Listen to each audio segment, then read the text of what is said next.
엄마, 이 계좌 누구 거예요? 뭐? 그게 왜 갑자기 그걸? 매달 25일마다 300만 원씩 5년 동안 한 번도 안 빠졌어요. 아빠도 모르는 돈이죠, 이거? 민수야, 그건 그냥 옛날에 일이 좀 있어서. 옛날 일인데 왜 아직도 돈이 나가요? 이 돈 도대체 어디로 간 거예요, 엄마? 30줄 넘은 아들의 목소리가 거실 공기를 가르며 떨어졌습니다. 그 말 한마디에 나는 손에 들고 있던 통장을 떨어뜨릴 뻔했죠.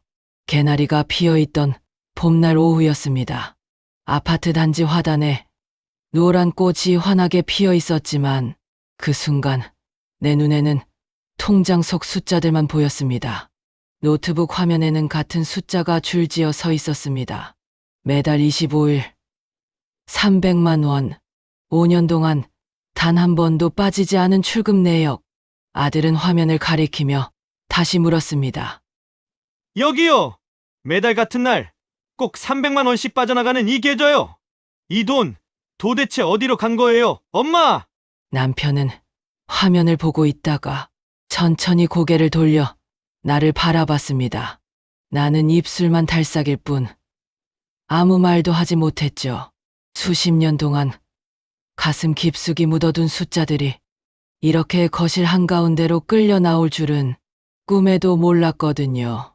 매달 300만 원씩 어디론가 빠져나간 돈. 통장에 찍힌 건 똑같은 숫자뿐이었지만 그 숫자들 뒤에 어떤 사연이 숨어 있는지 우리 집 사람들 누구도 제대로 물어본 적이 없었습니다. 그리고 아들이 우연히 통장을 들여다본 그날 이후로 이 집안의 판은 완전히 뒤집히게 됩니다. 현실에서 충분히 일어날 수 있는 이야기. 남편 몰래 몇 년째 사라지고 있던 300만 원의 비밀. 과연 우리 가족에게는 어떤 진실이 숨겨져 있었을까요? 사연을 시작하기 전에 무료로 할 수 있는 구독과 좋아요 한번 눌러주시면 밤마다 이야기를 만드는 저에게 큰 힘이 됩니다. 그럼 오늘의 사연 시작하겠습니다. 그날도 봄이 오는 걸 느낄 수 있었다. 거실 창문 너머로 보이는 아파트 단지 화단에 개나리가 노랗게 피어나고 있었다. 주말 오후였다. 남편은 소파에 앉아 TV를 보고 있었고 나는 부엌에서 설거지를 마치고 행주를 닦고 있었다. 큰아들이 집에 온 건 오전이었다. 손에 노트북을 들고 들어서며 엄마, 아빠, 오늘 통장 정리 좀 하자. 노후 준비를 제대로 하고 있는지 챙겨보겠다는 거였다. 며느리가 시어머니 노후 걱정 많이 한다고 미리 알려줬다면서 본인이 보험이나 계좌들을 한번 정리해 주겠다고 했다. 나는 괜찮다고 손사래를 쳤다. 우리가 알아서 잘하고 있다고 신경 쓰지 말라고 했다. 하지만 큰아들은 고집스럽게 거실 탁자 위에 노트북을 펴고 앉았다. 남편도 귀찮은 듯 했지만 아들이 나서는 걸 마다할 이유는 없다는 표정으로 소파에서 자세를 고쳐 앉았다. 결국 나는 안방에 들어가 서랍에서 통장 몇 개를 꺼내 들었다. 손이 떨렸다. 매달 25일이면 휴대폰에 울리던 알림이 머릿속에 떠올랐다. 300만 원 자동이체 완료. 몇 년째 그 알림을 보면서도 나는 그저 화면을 끄고 핸드폰을 뒤집어 놓곤 했다. 남편 앞에서 그 알림이 울릴까봐 항상 소리 없이 진동만 켜놓았다. 거실로 돌아왔을 때 큰아들은 이미 내 휴대폰 은행 앱을 켜달라고 했다. 나는 비밀번호를 눌러 넘겨줬다. 아들은 거래 내역을 몇 번 스크롤하더니 엑셀 파일에 뭔가를 입력하기 시작했다. 옆에서 지켜보던 남편은 아직 아무 말도 하지 않았다. 엄마, 이 계좌는 어디 쓰는 거예요? 큰아들의 목소리가 달라졌다. 가벼운 말투가 아니었다. 나는 노트북 화면을 봤다. 거기에는 매달 25일 300만 원씩 빠져나간 기록이 줄지어 있었다. 같은 날짜, 같은 금액, 같은 계좌번호. 엑셀표에 일정하게 찍힌 숫자들이 눈앞에서 깜박였다. 남편도 화면을 들여다봤다. 나는 입술을 깨물었다. 계좌 명의가 시댁 쪽 성씨라는 걸 큰아들도 금세 알아챈 것 같았다. 아들의 눈빛이 나를 향했다. 무겁고 날카로웠다. 엄마, 이 계좌 누구 거예요? 나는 대답하지 못했다. 수십 년간 짊어져 온 빚이 이제야 누군가에게 들켜버린 것 같았다. 숨기려 했던 게 아니었다. 그저 말할 수 없었던 것이었다. 거실 안에는 무거운 침묵만 흘렀다. 큰아들의 질문 앞에서 나는 한참을 말을 잇지 못했다. 남편이 먼저 입을 열었다. 그건 시댁에 보내는 거다. 짧고 무거운 목소리였다. 큰아들은 눈썹을 찌푸렸다. 할머니한테요. 왜요? 나는 깊게 숨을 들이마셨다. 이제 와서 숨길 수도 없었다. 입술을 떼는 순간 수십 년 전 그날이 눈앞에 펼쳐졌다. 남편 사업이 망하고 채권자들이 집 문 앞까지 찾아왔던 날, 그때 나는 정말 집을 잃을 거라고 생각했다. 너희 아빠 사업이 안 됐을 때 할머니가 도와주셨어. 목소리가 잠겼다. 큰아들은 그 이야기를 알고 있었다. 어린 시절 갑자기 이사를 다녔던 기억, 아빠가 몇 년간 얼굴이 어두웠던 기억, 하지만 시댁이 얼마나 도와줬는지, 그 뒤로 어떤 일이 있었는지는 모를 터였다. 할머니가 그때 집을 담보로 대출을 받아주셨어. 그 돈으로 빚을 정리하고 우리가 다시 일어설 수 있었지. 사실이었다. 시어머니는 본인 명의 부동산을 담보로 대출을 받아 우리에게 돈을 빌려줬다. 당시에는 정말 고마웠다. 그 돈이 아니었으면 우리는 정말 길거리에 나앉았을지도 몰랐다. 남편은 시어머니 앞에서 무릎까지 꿇었다. 나도 손을 잡고 울었다. 하지만 그 뒤로 달라진 건 시어머니의 말투였다. 우리가 너희 살려줬잖아. 명절마다, 전화할 때마다 그 말이 빠지지 않았다. 처음에는 그냥 사실을 확인하는 말인 줄 알았다. 하지만 몇 년이 지나자 그 말은 비톡촉처럼 들리기 시작했다. 그래서 엄마가 매달 돈을 보낸 거예요?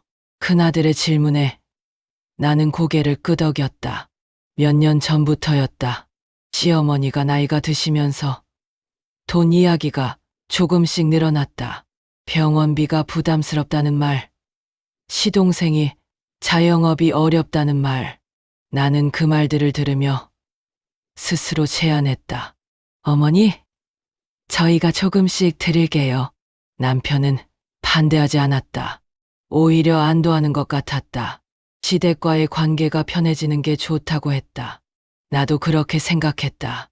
우리가 도움을 받았으니 이제는 우리가 돕는 게 당연하다고. 그런데 엄마, 우리 집은요? 큰아들의 목소리가 조금 높아졌다. 저번에 며느리가 손주 학원비 좀 보태달라고 했을 때 엄마가 지금은 어렵다고 하셨잖아요. 그런데 할머니한테는 매달 300만 원씩 보내고 계셨어요. 나는 대답할 말이 없었다. 사실이었다. 며느리가 조심스럽게 부탁했을 때 나는 통장 잔고를 확인하고 난처했다. 공과금 연체 고지서가 쌓여 있었고 남편 가게 월세도 밀려 있었다.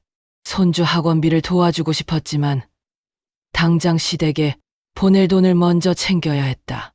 남편이 불편한 표정으로 자리에서 일어났다. 그건 어쩔 수 없었어. 우리가 도움을 받았으니까. 큰아들은 아버지를 쳐다봤다. 그럼 아빠, 할머니한테 가서 이제 그만 보내도 되는지 물어보세요. 정말 아직도 갚을 빚이 남았는지 확인해 보자고요. 남편은 대답하지 않았다. 나도 입을 다물었다. 시어머니 앞에서 그런 말을 꺼낸다는 건 상상조차 할 수 없는 일이었다. 거실에는 다시 무거운 침묵이 내려앉았다. 다음 날 아침, 큰아들은 일찍 집에 왔다. 손에는 서류 봉투를 들고 있었다. 엄마, 오늘 은행 같이 가요. 과거 대출 내역 확인해 봐야 해요. 나는 당황했다. 그럴 필요 없어. 할머니가 알면 어떡하려고?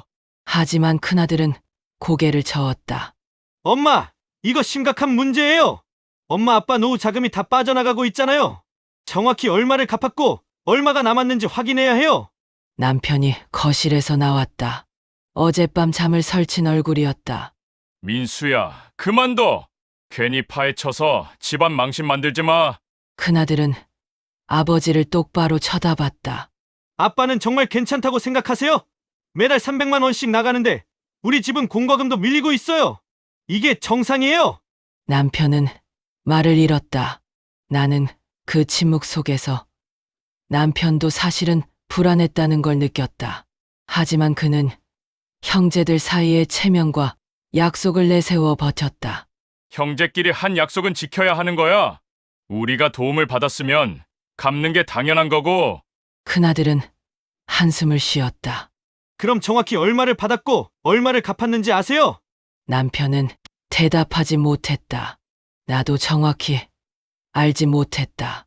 그저 시어머니가 도와줬다는 사실만 알고 있었고, 구체적인 금액이나 조건은 제대로 확인하지 않았다. 결국 나는 통장과 인감, 신분증을 큰아들에게 건넸다. 아들은 곧바로 은행으로 향했다. 남편은 소파에 앉아 한동안 말이 없었다. 그날 밤 나는 잠을 이룰 수 없었다.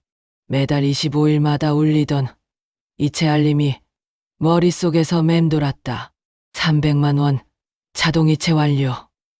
처음에는 당연한 일이라 생각했다. 우리가 도움을 받았으니 갚는 게 맞다고. 하지만 언젠가부터 시어머니의 말투가 신경 쓰이기 시작했다. 요즘 병원비가 만만치 않네. 시동생이 사업이 어렵다던데. 그럴 때마다 나는 자동이체 금액을 확인하고 혹시 더 보내야 하나 고민했다. 시동생 부부의 생활도 떠올랐다. 몇 달 전 명절에 시댁에 갔을 때 시동생 며느리는 새로 산 명품 가방을 들고 있었다. 시동생은 최신형 외제차를 몰고 왔다. 사업이 어렵다던 사람의 모습이 아니었다. 나는 그때도 의심을 지웠다. 혹시 사업이 잘 되기 시작한 걸까? 다행이네. 그렇게 생각하며 넘어갔다. 하지만 지금 생각해보니 뭔가 이상했다. 다음 주말 큰아들이 다시 집에 왔다. 손에는 은행에서 출력한 서류 뭉치가 들려 있었다. 엄마, 아빠, 할머니 댁에 한번 가봐야 할 것 같아요. 직접 이야기 들어봐야겠어요. 나는 가슴이 철렁 내려앉았다. 민수야, 그건 안 돼. 할머니가 오해하시면 어떡해? 큰아들은 고개를 저었다. 엄마, 이건 오해의 문제가 아니에요. 제가 확인해 본 게 있어요. 일단 할머니 댁에 가서 이야기 나눠봐요. 저도 같이 갈게요. 남편은 불안한 표정으로 나를 봤다. 나도 남편을 봤다. 우리는 둘 다 알고 있었다. 이 문제를 꺼내는 순간 돌이킬 수 없다는 걸. 하지만 큰아들은 이미 결심한 듯했다. 다음 주 토요일 우리는 시어머니 집으로 향했다. 차 안은 무거운 침묵으로 가득했다. 나는 창밖을 보며 이제 무슨 일이 벌어질지 두려웠다. 시어머니 집 거실은 익숙한 공간이었다. 몇십 년을 드나들며 명절마다 이곳에서 고개를 숙이고 살았다. 하지만 오늘은 분위기가 달랐다. 큰아들이 노트북을 탁자 위에 펼쳐놓고 시어머니와 시동생 앞에 앉았다. 할머니, 여쭤볼 게 있어서 왔어요. 큰아들의 목소리는 차분했지만 단단했다. 시어머니는 잠깐 눈빛을 굳혔다가 이내 익숙한 미소를 지었다. 무슨 일이냐? 큰아들은 화면을 돌려 보였다. 엑셀에 정리된 자동이체 내역이었다. 매달 25일 300만 원, 몇 년치가 줄지어 있었다. 할머니, 이 돈이 정확히 어떤 빚을 갚는 거예요? 시어머니는 화면을 힐끗 보더니 큰아들을 쳐다봤다. 그게 무슨 소리냐? 우리가 너희 부모 살려줬잖아. 목소리가 높아졌다. 나는 본능적으로 고개를 숙였다. 남편도 불편한 표정으로 자리를 고쳐 앉았다. 그 돈이 아니었으면 너희 부모는 다 길바닥에 나앉았을 거야. 집도 잃고 빚쟁이들한테 쫓겨 다녔을 거라고. 시어머니의 말은 사실이었다. 그때 우리는 정말 막다른 곳까지 몰려 있었다. 하지만 그 말을 들을 때마다 나는 숨이 막혔다. 고마움과 빚진 감정 사이에서 나는 항상 작아졌다. 시동생이 옆에서 말을 거들었다. 형님 민수야. 이건 당연한 도리야. 우리 어머니가 도와주셨으면 그에 대한 보답을 하는 게 맞는 거지. 큰아들은 시동생을 쳐다봤다. 그럼 삼촌 정확히 얼마를 빌려주셨고 지금까지 얼마를 갚았는지 아세요? 시동생은 잠깐 말을 멈췄다. 그건 형님이 더 잘 알겠지. 어쨌든 많은 돈이었어. 큰아들은 계속 물었다. 그럼 원금이 얼마였고 이자는 어떻게 계산하신 건가요? 매달 300만 원이면 1년에 3,600만 원이에요. 지금까지 몇 년째 보내고 있는데 도대체 언제까지 갚아야 하는 거예요? 시어머니의 표정이 굳었다. 그게 무슨 소리냐. 지금 받고 있는 돈도 원래 받아야 할 것보다 훨씬 적은 거야. 너희 아버지한테 받은 피해를 생각하면 이 정도는 아무것도 아니야. 나는 그 말을 듣고 가슴이 철렁했다. 피해. 우리가 도움을 받은 건 맞지만 피해를 끼친 건 아니었다. 대출은 시어머니 명의로 받으셨지만 우리가 갚았다. 아니, 적어도 그렇게 알고 있었다. 남편이 조심스럽게 입을 열었다. 어머니, 그때 대출은 제가 다 갚지 않았습니까? 시어머니는 코웃음을 쳤다. 그게 전부인 줄 아냐? 그 뒤로도 얼마나 고생했는데. 내가 보증까지 섰었잖아. 큰아들은 노트북에 뭔가를 적고 있었다. 나는 그 모습을 보며 아들이 무언가를 눈치채고 있다는 걸 느꼈다. 시어머니와 시동생의 말이 조금씩 어긋나고 있었다. 시어머니는 대출 이야기를 하고 시동생은 도리 이야기를 했다. 구체적인 금액과 기간은 누구도 명확히 말하지 않았다. 할머니, 그럼 정확한 금액을 확인할 수 있는 서류가 있나요? 대출 계약서나 상환 기록 같은 거요. 시동생이 손을 저었다. 민수야, 가족끼리 그런 거 다 따지냐? 우리는 서로 믿고 도와주는 사이잖아. 큰아들은 대답하지 않았다. 하지만 그 눈빛은 더 이상 믿지 않는다는 걸 보여주고 있었다. 나는 옆에 앉아 또다시 미안한 사람이 되어 있는 나 자신을 발견했다. 시어머니 앞에서 나는 항상 이런 사람이었다. 거실에는 무거운 침묵이 흘렀다.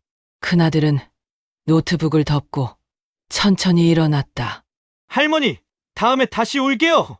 제가 좀 더 확인해 볼 게 있어요. 우리는 시댁을 나왔다. 차에 타자마자 큰아들이 말했다. 엄마, 아빠, 이거 이상해요. 뭔가 숨기고 있어요. 나는 대답하지 못했다. 하지만 마음 한구석에서는 나도 그렇게 생각하고 있었다. 며칠 뒤 큰아들이 다시 집에 왔다. 이번에는 표정이 달랐다. 화가 나 있었다. 손에는 은행에서 출력한 서류 뭉치가 들려 있었다. 엄마, 앉으세요. 나는 식탁 앞에 앉았다. 남편도 거실에서 나와 옆에 앉았다. 큰아들은 서류를 하나씩 펼쳐놓기 시작했다. 대출 내역서, 상환 증명서, 거래 명세서. 엄마, 할머니가 받았던 대출 이미 다 갚았어요. 나는 서류를 내려다봤다. 거기에는 날짜가 찍혀 있었다. 10년도 더 전이었다. 전액 상환 완료. 그 글자가 눈에 들어왔다. 뭐? 남편이 서류를 집어들었다. 나도 다시 확인했다. 분명했다. 대출은 이미 끝났다. 그것도 한참 전에. 큰아들은 다른 서류를 꺼냈다. 그리고 이거 보세요. 상환할 때 쓴 돈 아빠 이름이 아니라 엄마 이름으로 된 적금이에요. 여기 해지 기록 있죠? 내 이름이 찍힌 적금 통장. 그때 내가 10년 넘게 모았던 돈이었다. 시어머니가 대출을 갚아야 한다고 했을 때 나는 그 적금을 해지했다. 남편 사업이 망한 뒤라 남편 명의로는 돈을 만들 수가 없었다. 그리고 이것도요. 엄마 친정에서 빌려온 돈 이체 기록이에요. 여기 보세요. 외할머니 이름으로 된 계좌에서 송금된 거 보이죠? 나는 숨이 막혔다. 그때 친정어머니한테 무릎을 꿇고 빌었던 기억이 떠올랐다. 친정은 넉넉하지 않았다. 어머니는 오빠한테 돈을 빌려서 나한테 주셨다. 그 돈으로 대출을 갚았다. 큰아들은 계속 말을 이었다. 결국 할머니가 받았던 대출 엄마가 다 갚은 거예요. 엄마 돈으로. 아빠는 한 푼도 안 넣었어요. 남편의 얼굴이 하얗게 질렸다. 나도 말을 잃었다. 그때는 몰랐다. 아니, 생각할 여유가 없었다. 그냥 빚을 갚아야 한다는 생각뿐이었다. 그런데 할머니는 그 뒤로도 계속 돈을 받았어요. 매달 300만 원씩. 몇 년째요. 이미 끝난 빚인데 아직도 남았다고 거짓말을 한 거예요. 큰아들의 목소리가 떨렸다. 나는 고개를 들 수가 없었다. 이미 끝난 빚. 그 말이 머릿속을 맴돌았다. 엄마, 계산해봤어요. 엄마가 지금까지 보낸 돈 1억이 넘어요. 1억이에요. 이미 갚은 빚을 또 갚은 거예요. 아니, 갚은 게 아니라 그냥 준 거죠. 남편이 고개를 숙였다. 나는 눈물이 났다. 하지만 울 수가 없었다. 그저 멍하니 앉아있을 뿐이었다. 큰아들은 휴대폰을 꺼냈다. 그리고 제가 동네 상인들한테 물어봤어요. 작은 할아버지 부부 작년에 새 외제차 샀다고 하더라고요. 해외여행도 몇 번 다녀왔대요. 그 돈 어디서 났을까요? 나는 명절 때 본 시동생 며느리의 명품 가방이 떠올랐다. 시동생의 새 차도 그들은 사업이 어렵다고 했다. 하지만 그 모습은 어려운 사람들이 아니었다. 큰아들은 서류를 다시 정리하며 말했다. 이건 효도가 아니에요. 도리도 아니고요. 이건 착취예요. 엄마를 이용한 거예요. 나는 그 말을 듣고 가슴이 무너지는 것 같았다. 평생 빚을 갚는다고 생각하며 살았는데 그게 거짓말이었다니. 나는 그저 이용당한 것뿐이었다. 식탁 위에는 서류들이 펼쳐져 있었다. 숫자와 날짜들이 눈앞에서 흐려졌다. 남편은 고개를 들지 못했다. 큰아들은 분노를 억누르며 천천히 숨을 쉬었다. 엄마, 이제 그만 보내세요. 더 이상 빚은 없어요. 나는 고개를 끄덕였다. 하지만 마음 한구석에서는 시어머니 앞에 설 용기가 나지 않았다. 그날 오후 큰아들은 집 안을 뒤지기 시작했다. 아빠, 다른 서류 없어요? 할머니랑 주고받은 문서 같은 거요. 남편은 불편한 표정을 지었다. 없어. 가족끼리 무슨 서류를 그렇게 만들어. 하지만 큰아들은 멈추지 않았다. 안방 서랍, 옷장 위, 책장 뒤 하나씩 뒤지기 시작했다. 나는 옆에서 지켜보며 불안했다. 무언가 나올 것 같은 예감이 들었다. 그때 큰아들이 남편 방 서랍 깊숙한 곳에서 오래된 서류 봉투를 꺼냈다. 봉투는 먼지가 쌓여 있었다. 남편의 얼굴이 굳었다. 아빠, 이거 뭐예요? 큰아들이 봉투를 열었다. 안에는 몇 장의 서류가 접혀 있었다. 상속 합의서 초안, 증여 약정서, 그 제목들이 눈에 들어왔다. 나는 다가가서 서류를 봤다. 첫 페이지에 적힌 내용을 읽는 순간 숨이 막혔다. 갑박영혼, 사망 시 현 거주 중인 부동산을 을박준호의 아들에게 증여한다. 우리 집이었다. 지금 우리가 살고 있는 평생 지켜온 이 집. 큰아들이 서류를 넘겼다. 다음 페이지에는 조건이 적혀 있었다. 을은 갑의 생전에 갑의 모친 박말순에게 월 일정 금액의 경제적 지원을 제공받을 권리를 갖는다. 나는 손이 떨렸다. 남편을 쳐다봤다. 남편은 고개를 돌렸다. 아빠, 이게 뭐예요?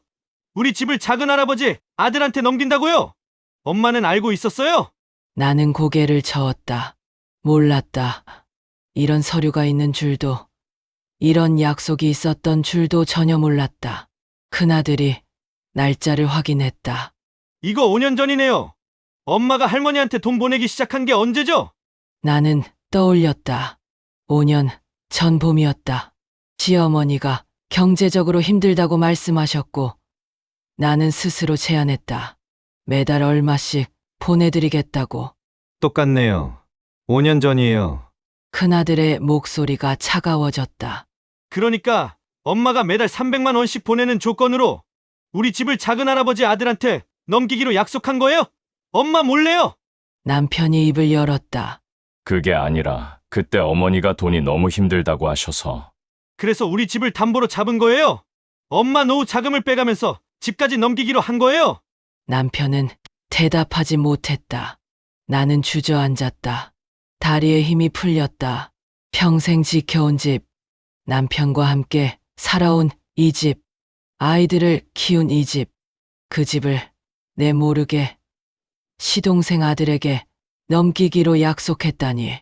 엄마, 괜찮으세요? 큰아들이 나를 부축했다. 나는 울음이 났다. 하지만 울 수가 없었다.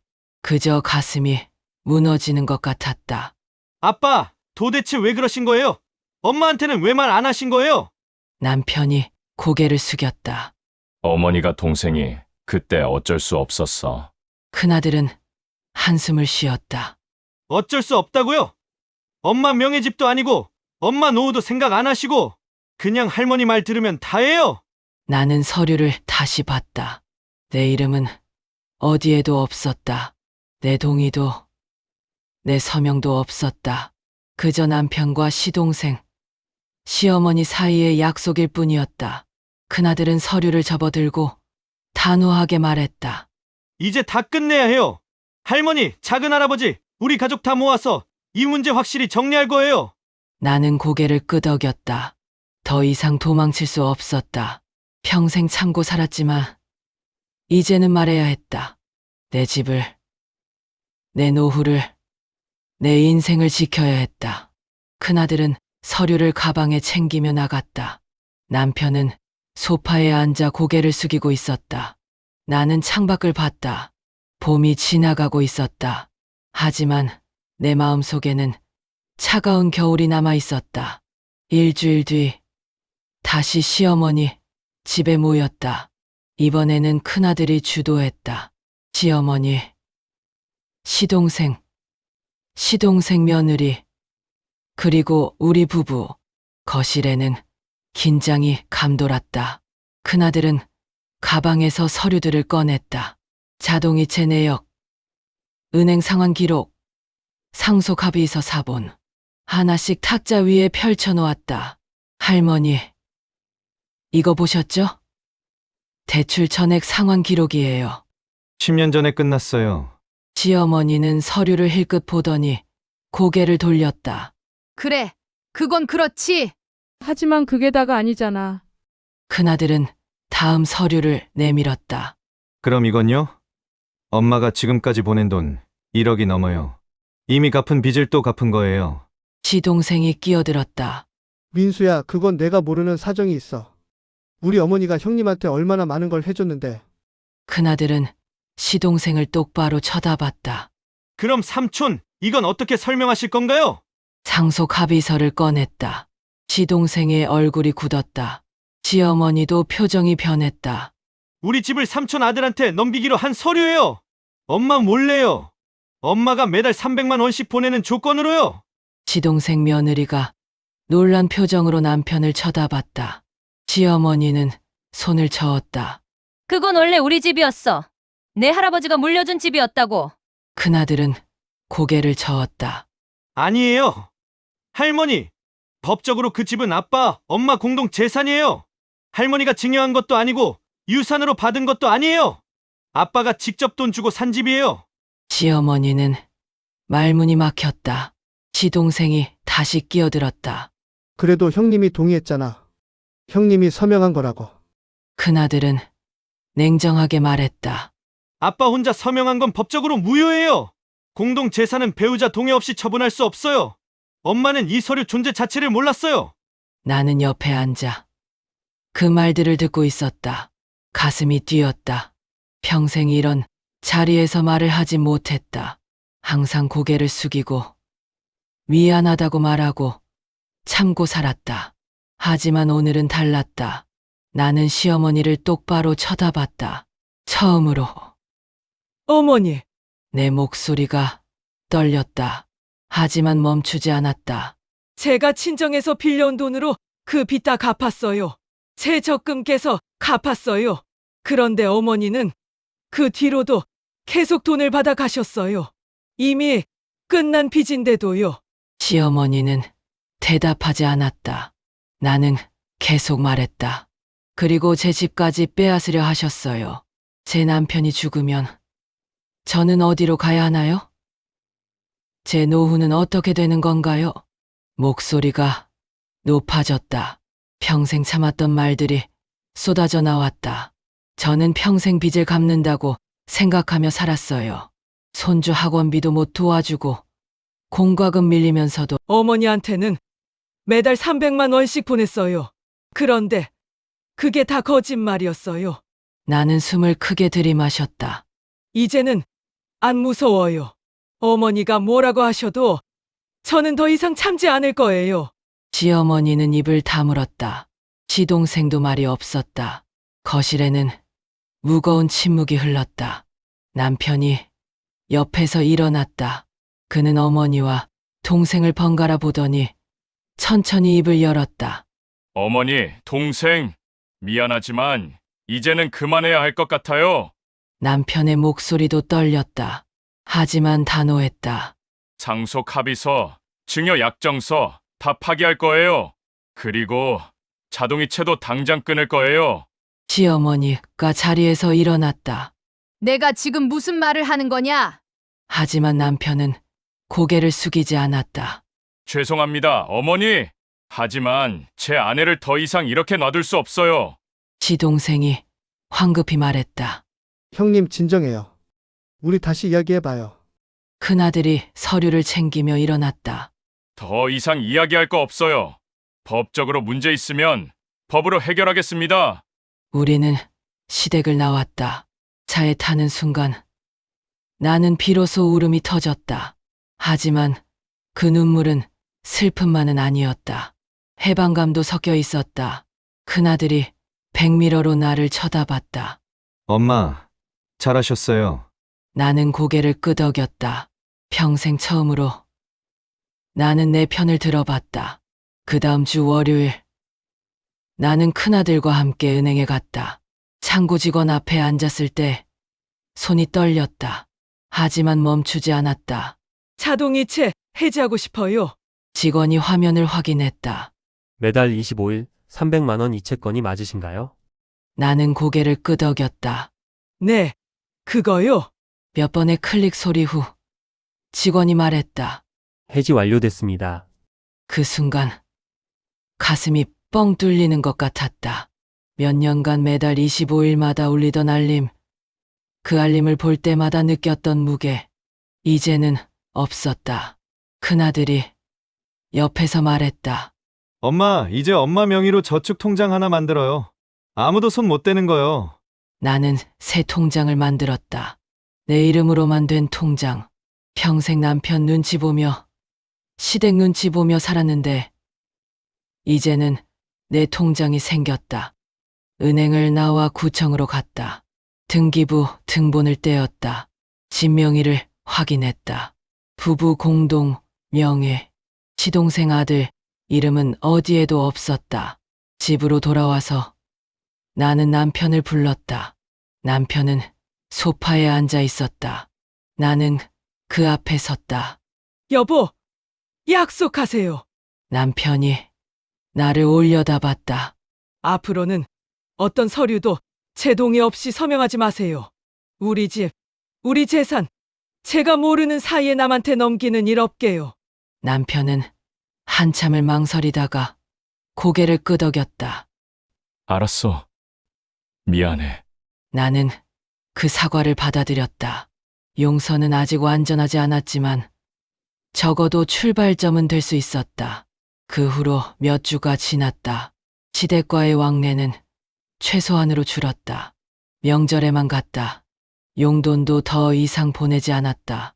간병 문제가 생기면 그때 가서 내가 할 수 있는 만큼만 하기로 했다. 시어머니한테서 몇 번 전화가 왔다. 하지만 나는 짧게 대답했다. 죄송하지만 저희도 노후 준비해야 해서요. 그 말을 하는 게 처음에는 어려웠다. 하지만 점점 익숙해졌다. 어느 주말 손주들이 집에 놀러 왔다. 큰 며느리가 새로 찍은 가족 사진을 현관에 걸자고 했다. 우리 부부, 아들 부부, 손주들 모두 함께 찍은 사진이었다. 사진을 보며 나는 내 얼굴을 유심히 봤다. 고개를 숙이고 있지 않았다. 미소도 억지스럽지 않았다. 그저 평범한 행복한 할머니의 얼굴이었다. 저녁이 되고 손주들이 돌아간 뒤 나는 조용한 거실에 앉았다. 창밖으로 저녁 노을이 지고 있었다. 봄이 지나고 여름이 오고 있었다. 지나온 세월이 떠올랐다. 평생 참고 살았던 날들, 빚을 갚는다고 믿으며 내 노후를 포기했던 시간들. 하지만 그 빚은 거짓이었다. 나는 이용당했던 것뿐이었다. 하지만 이제는 달랐다. 늦었지만 이제라도 나는 알았다. 내 노후의 주인은 나라는 것을, 내가 지켜야 할 사람은 나 자신이라는 것을, 마음속에 무겁게 걸려있던 빚을 나는 천천히 내려놓았다.